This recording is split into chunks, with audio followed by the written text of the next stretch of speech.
আমাদের আসল মালিক হলো আল্লাহ সুবহানাহু ওয়া তাআলা। বলেন ঠিক কিনা? কেউ কারো বন্ধু নয়।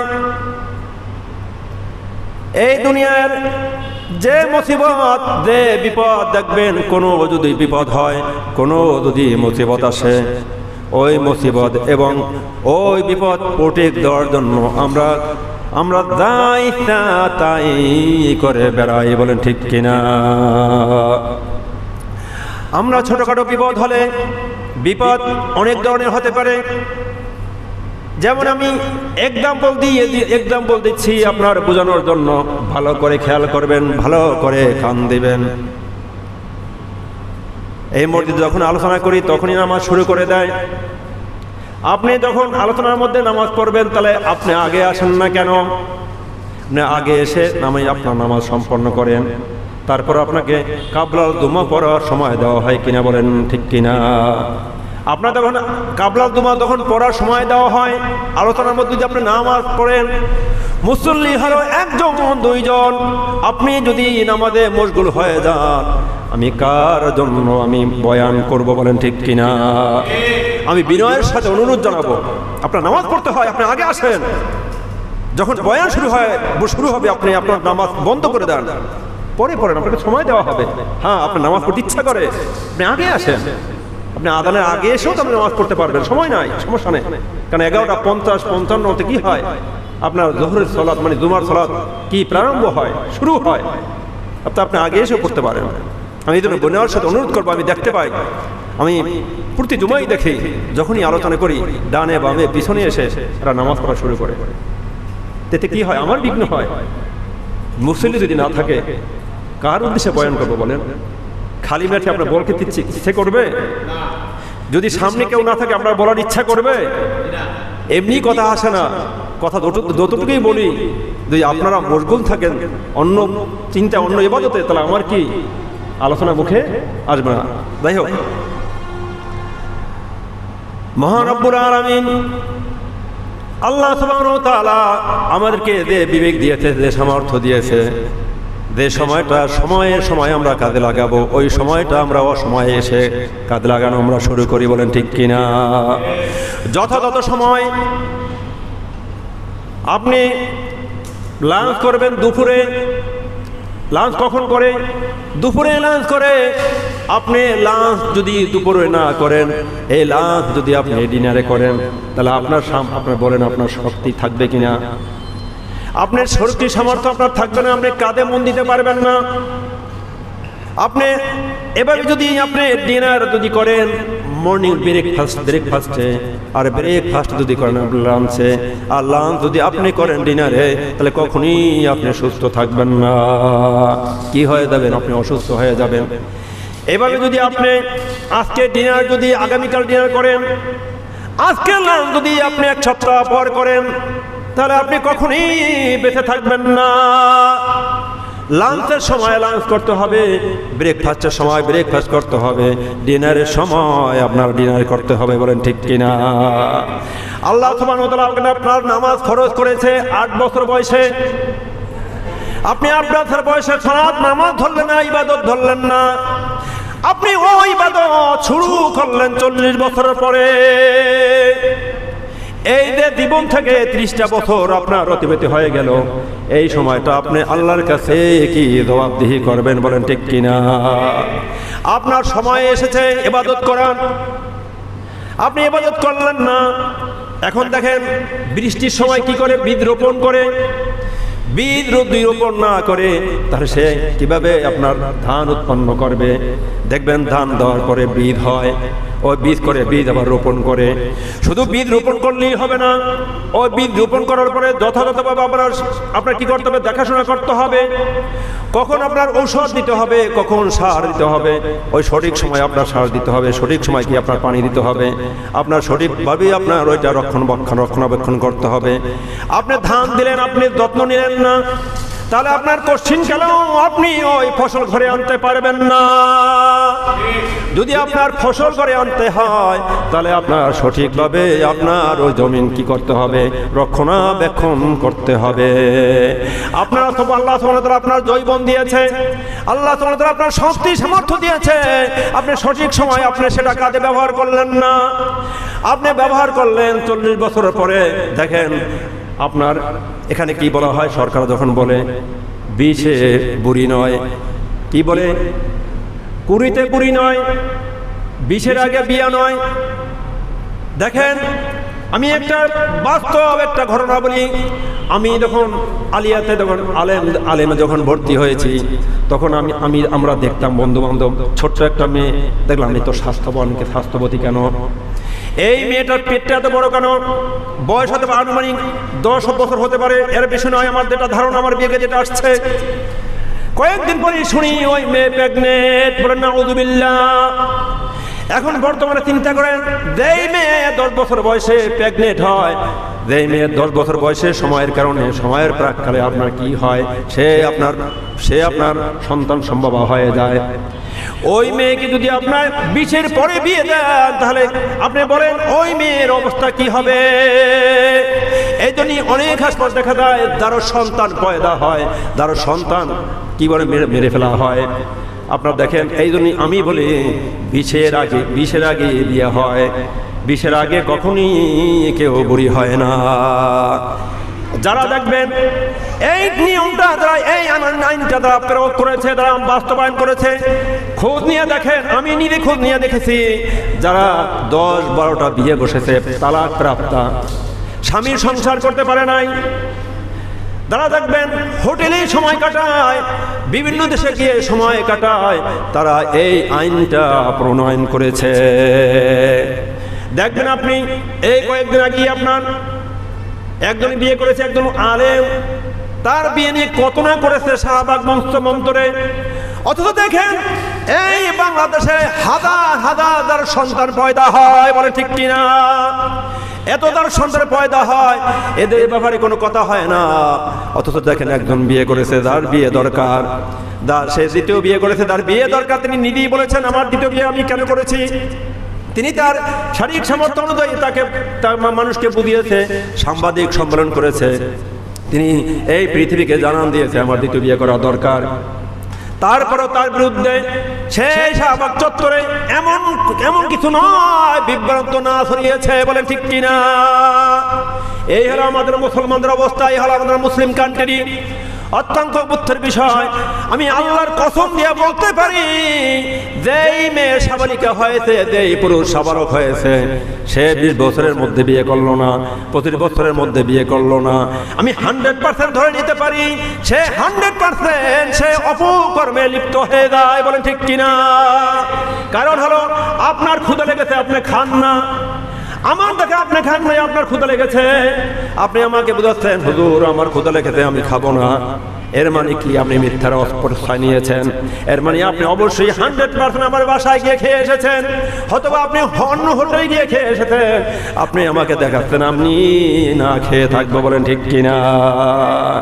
অনেকে আমার সামনে কয়েকদিন আগে দোকানে বসে টিভি দেখে, এমন নাই সে এমন বিকেল বিড়ি নাই, এমন সিগারেট নাই সে না খায়। সে আমাকে বলে হুজুর আমি জীবনে কোনোদিন মিথ্যা কথা বলি নাই, বলেন নাউযুবিল্লাহ। আমি বললাম আপনার মতো মিথ্যাবাদী, আপনার মতো জৌলুস ব্যক্তি এই পৃথিবীতে নেই। কারণ মিথ্যা কথা বলে নাই, এই ফজরের সালাত কাজা হয় নাই, আমি নির্দ্বিধায় বলতে পারি এমন মানুষ পৃথিবীতে নেই। কারণ দেখেন মানুষ ফজরের সময় থাকে মৃত, কি থাকে? মৃত অবস্থায় আপনার নামাজ কাদা হতে পারে, 100% হতে পারে কিনা বলেন? আপনি 6 মাস 7 মাস 1 বছর 2 বছর আপনার জীবনে আপনার ফজরের সালাত কাদা হলো না, কিন্তু এমন একদিন দেখা গেল আপনি অসুস্থ হয়ে পড়লেন, হয়তো ঘুমের মধ্যে আপনি টের পেলেন না, হতে পারে কিনা আপনার ফজরের নামাজ 100% আপনার কাদা হয়ে যেতে পারে। যাই হোক, আল্লাহকে আমাদের ভয় করতে হবে। কিসের মতো? ভয় করার মতো। এই দুনিয়াতে মুসিবত, এই দুনিয়ার বিপদ কিন্তু প্রকৃত বিপদ নয়। আমরা দুনিয়াতে কিছু হলে আমার সন্তানের যদি অসুস্থ হয়ে পড়ে, আমার স্ত্রী যদি অসুস্থ হয়ে পড়ে, আমার মা বাবা যদি অসুস্থ হয়ে পড়ে, আমরা কি বলি, অনেক বিপদের মধ্যে আছি, অনেক মুসিবতের মধ্যে আছি, কিন্তু আল্লাহর কসম দিয়ে বলতে পারি আপনার এই বিপদ নয়, এই মুসিবত আপনার জীবনে মুসিবত নয়। আসল মুসিবত হলো কাল কিয়ামতের মাঠে দেখা যাবে। বলেন ঠিক কিনা? আমার ডান পাশে বসে আছেন হযরত মাওলানা যুক্তিবাদী হারুন রশিদ সাহেব। আমরা এই গত বৃহস্পতিবার গত বুধবার আমরা একটা দিয়ারতে গিয়েছিলাম। হুজুর বলে মাওলানা আব্দুল ওয়াহাব জুহরি, দেখেছো রোদের কত তীব্রতা, রোদের কত তীব্রতা সহ্য করা যাচ্ছিল না। হুজুর বারবার বলছিলেন, দেখেন সূর্য কত দূরে, পৃথিবী থেকে সূর্য 9,30,00,000 মাইল দূরে। বলেন ঠিক কিনা? যেই সূর্য পৃথিবী থেকে 9,30,00,000 মাইল দূরে, সেই সূর্যের তাপ আমরা সহ্য করতে পারি না। এক কথা না বললেই নয়। দেখেন যেই সূর্যের তাপটা আমরা গ্রহণ করি, সূর্যের 4টা দিক রয়েছে।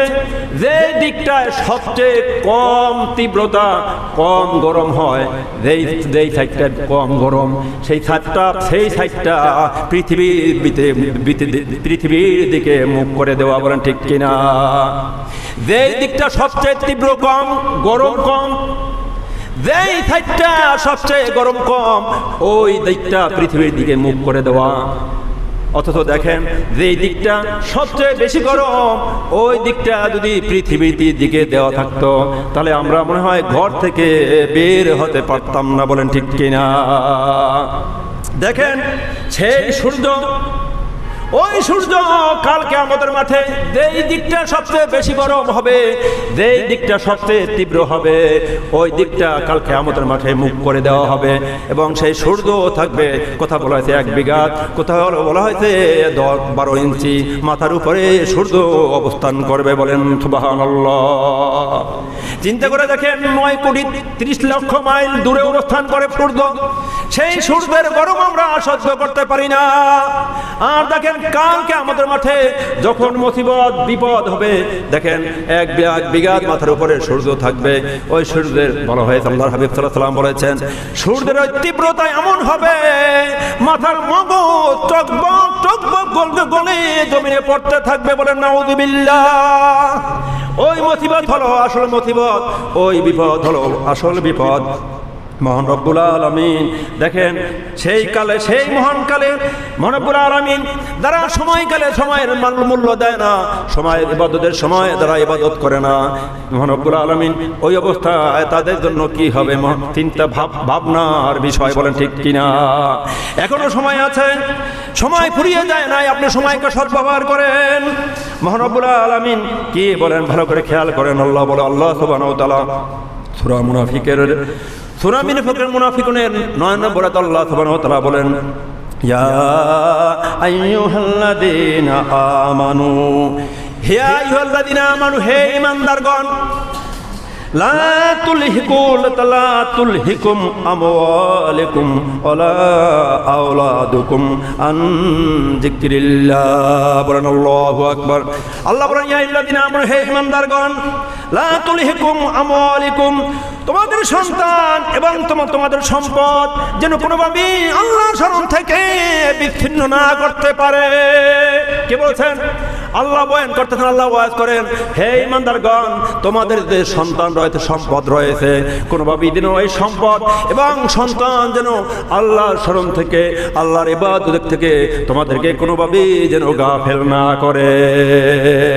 আল্লাহ বলে দিয়েছেন, এই সম্পদ এবং সন্তান হলো তোমাদের জন্য দুনিয়ার শোভা এবং অলংকার। অথচ এই সন্তানের জন্য আমরা, এই অলংকারের জন্য আমরা কি করি, কি না করি। দেখেন এই সন্তান সম্পদ কিন্তু কাল কিয়ামতের মাঠে কোনো কাজে আসবে না। বলেন ঠিক কিনা? আল্লাহ বলেন, যেই যারা এই সন্তান এবং সম্পদের মোহে পড়ে, যারা দুনিয়াকে দ্বারা ক্ষতিগ্রস্ত হয়, তাই সেই পরকে আল্লাহ বলেন, অমাইয়াফআল যালিকা ফাউলাইকা হুমুল খাসিরুন। আল্লাহু আকবার। আল্লাহ বলেন মাইয়াফআল, মানে যারা যারা সন্তান এবং সম্পদের যারা মোহে পড়েছে, আল্লাহ বলেন মাইয়া ফাল, যারা এটাই করেছে, যারা দুনিয়ায় যারা সম্পদের মোহে পড়েছে, যারা সন্তানের মায়ায় পড়ে আল্লাহকে ভুলে গেছে, আল্লাহর শরণ থেকে বিচ্ছিন্ন হয়ে গেছে, আল্লাহ বলেন যালিকা ফাউলাইকা হুমুল খাসিরুন, ওই সম্প্রদায় ওই ব্যক্তিরা 100% ক্ষতিগ্রস্তের মধ্যে পড়ে গেছে। বলেন ঠিক কিনা? এরপরে আল্লাহ বলেন, কত সুন্দর করে আল্লাহ বলেন, সব ভালো করে খেয়াল করেন। আল্লাহ বলেন ওয়ানফিকু মিম্মা রাযাকনাকুম মিন ক্বাবল আইয়াতিয়া আহাদাকুমুল মাউত। বলেন আল্লাহু আকবার। আল্লাহ বলেন ওয়ানফিকু, তোমরা খরচ করো। দেখেন আল্লাহ কিন্তু খরচ করতে, কিভাবে খরচ করতে বলেছেন আল্লাহ, মিম্মা রাযাকনাকুম, আল্লাহ বলেন আমি তোমাদেরকে যে সম্পদ দান করেছি সেখান থেকে তোমরা আল্লাহর রাস্তায় ব্যয় করো, খরচ করো। বলেন ঠিক কিনা? আল্লাহ বলে নাই তোমার সম্পদ অর্জিত সম্পদ, আল্লাহ বলছেন আমি এদের সম্পদ দিয়েছি ওটাই তোমরা আল্লাহর রাস্তায় খরচ করো। দেখেন সন্তান, দেখেন অনেকের সম্পদ রয়েছে, অনেকের সম্পদ রয়েছে, কিন্তু দেখবেন আল্লাহর ঘরে ব্যয় করতে পারে না, যাকাত দিতে পারে না, দান খয়রাত করতে পারে না। দেখেন সম্পদ থাকলেই হবে না, আল্লাহর রাস্তায় ব্যয় করার মতো তার মন থাকতে হবে। দেখেন আল্লাহ তার সম্পদ রাস্তা, আল্লাহর রাস্তা ব্যয় করার মতো আল্লাহ যে সামর্থ্য রয়েছে, সামর্থ্যকে আল্লাহ কবুল করতে হবে। কারণ আল্লাহ যদি কবুল না করে আপনি কোশ্চিন কালেও আল্লাহর ঘরে আপনি দান করতে পারবেন না। আপনার সময় থেকে আল্লাহর ঘরে এসেছেন, আপনার মন যা চায় সেটাই আল্লাহর ঘরে দান করেন। কিন্তু আমরা যখন আল্লাহর ঘরে আসি দেখবেন খালি পকেটে আসি, যখনই বাজারে যাই, বেড়াতে যাই, তখন কিন্তু আমরা ডান পকেট, বাম পকেট এবং পিছনে পকেট ভরপুর করে আমরা টাকা নিয়ে বের হই। বলেন ঠিক কিনা? অথচ আল্লাহর ঘরে আসার সময় কিন্তু টাকা ভরপুর করে আসা উচিত। অথচ দেখেন আল্লাহ কি বলেছেন, তোমরা সম্পদ এবং সন্তানের মোহে তোমরা কখনই তোমরা পড়ো না, আর যদি তোমরা এই মোহে পড়ো তাহলে তোমরা ক্ষতিগ্রস্তের মধ্যে পড়ে যাবে। বলেন ঠিক কিনা? এরপরে আল্লাহ বলেন আইয়াতুকুম আহাদুকুল মাউত, মানুষকে আল্লাহ কি বলে দেখেন, এই অবস্থাটা তারা বিপদ এমন করে, হঠাৎ করে তাদের যদি মৃত্যু চলে আসে তখন তারা কি বলে? আল্লাহ বলেন ফায়াকুল রাব্বি লাউলা আখারতানি ইলা আযালিন করিব। অনেকেই দেখবেন মৃত্যু সন্নিকটে চলে এসেছে, তিনি ধরে অনেকেই আছে, ধরে জেনে যায়, অনেকেই বুঝে যায় আমার মৃত্যু সন্নিকটে আছে। তখন তারা কি বলে? হে আল্লাহ আমি তো জীবনে ভুল করেছি, আমি জীবনে অনেক অন্যায় করেছি, আল্লাহ বুঝতে পারি নাই, হে আল্লাহ আপনি আমাকে একটা নির্দিষ্ট সময় দেন। কি সময় দেন? তারা বলে রব্বি লাউলা আখারতানি ইলা আযালিন করিব, হে আল্লাহ আমাকে একটা সময় দেন, আমি ভুল করেছি, মানে এটা কাল কিয়ামতের মাঠেও হতে পারে। হে আল্লাহ আমি ভুল করেছি, বুঝতে পারি নাই, এই বিভীষিকাময় কিয়ামতের সময়টা চলে এসেছে, আল্লাহ বুঝতে পারি নাই, আল্লাহ আপনি আমাকে দুনিয়াতে আবার প্রেরণ করেন, হে রব্বুল আলামিন আমাকে আর দুনিয়াতে আবার পাঠান। আল্লাহ আমি জন্ম থেকে মৃত্যু পর্যন্ত শুধু ইবাদত করব। কিন্তু সম্ভব বলেন? এটা কখনোই সম্ভব নয়। এরপরে বলেন ফাআসাদদাকা আকুম মিনাস সালিহিন, পাঁচ সাদদাকা, আল্লাহ ভুল করেছি, আল্লাহ আবার দুনিয়াতে পাঠান, আল্লাহ আমি মসজিদের দান খরচ করব, আমি মসজিদ নিবি একটা মসজিদ তৈরি করব আল্লাহ, এবং যারা সৎকর্ম করে আমি তাদের সঙ্গী হয়ে যাব। কারা বলেন? ওই ব্যক্তিরা বলেন। কিন্তু সম্ভব নয়।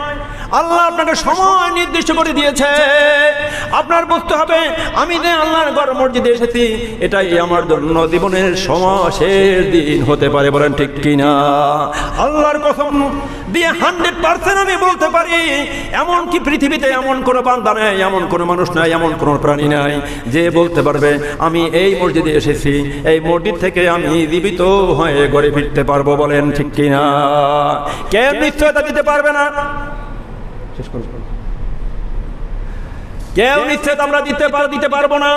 তাই আমি নিবেদন করব, হে আমার প্রাণ প্রিয় মুসল্লি ভাইয়েরা, যারা আমার বয়ান শুনছেন, আমার আলোচনা শুনছেন, বা এখনো সময় আছে, আমরা সময় সদ্ব্যবহার করি। দেখেন আমরা দুনিয়ার মোহে পড়ে কি না করি, সন্তান স্ত্রী মোহে পড়ে আমরা কি না করি দেখেন। অথচ কাল কিয়ামতের মাঠে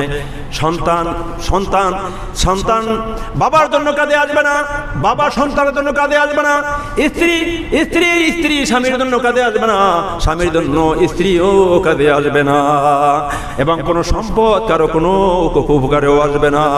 আমি শেষ করব, আল্লাহ বলেন ইয়াউমা লা ইয়ানফাউ মালুন ওয়ালা বানুন ইল্লা মান আতাল্লাহা বিকলবিন সালিম। আল্লাহু আকবার। আল্লাহ কত সুন্দর করে বলেছেন, হে আমার বান্দারা, ইয়াউমা মানে ওই কিয়ামতের মাঠে, লা ইয়ানফাউ মালুন ওয়ালা বানুন, স্ত্রী পুত্র সন্তান সম্পদ কোনো কাজে আসবে না, ইল্লা মান আতাল্লাহা বিকলবিন সালিম। কাল কিয়ামতের মাঠে যেটা কাঁদে আসবে সেটা হলো তোমার সৎ আমল। দেখেন আমরা সৎ আমল আমাদের কাঁদে আসবে, যেটা কাঁদে আসবে না সেটাই আমরা করি। দুঃখের বিষয়, অত্যন্ত দুঃখের বিষয়, পরিতাপের বিষয়। অথচ যেটা কাল কিয়ামতের মাঠে আমাদের সঙ্গে দেবে, কাঁদে আসবে, সেদিক থেকে আমরা নিরুৎসাহিত, বেখবর, আমরা গাফেল হয়ে আছি। দেখেন আপনি আমি কেউ থাকবো না, ওয়াজ শুনি, বয়ান যতই শুনি, কি করতে হবে? আমল। আমরা আমল করব। আপনি যতই সম্পদের মালিক হন, কিন্তু আল্লাহর রাস্তায় আপনি ব্যয় করেন না। আরে ভাই, আল্লাহর রাস্তায় ব্যয় করার সময় তো শয়তান বাধা দিবে। ভালো কাজ করার সময় শয়তান বাধা দেয়, খারাপ কাজ করার সময় কখন শয়তান বাধা দেয় না। খারাপ কাজ যখন করবে, এই ভালোভাবে কর, এই সময় তুই বল লা ইলাহা ইল্লা আনতা সুবহানাকা ইন্নী কুনতু মিনাজ জালিমিন। দেখবেন বিপদে পড়লে, বালা মুসিবতে পড়লে তখন এই দোয়া পড়ে। অথচ ভালো কাজ যখন সে সুস্থ থাকে, সবল থাকে, যখন সে ভালো থাকে, তখন কিন্তু এই দোয়া সে পড়ে না। যখনই সেই বিপদের সম্মুখীন হয় তখন এই দোয়া পড়ে। আমাদের ঈমান পরিবর্তন করতে হবে, আমাদের আমল পরিবর্তন করতে হবে। আমা আলাইহিল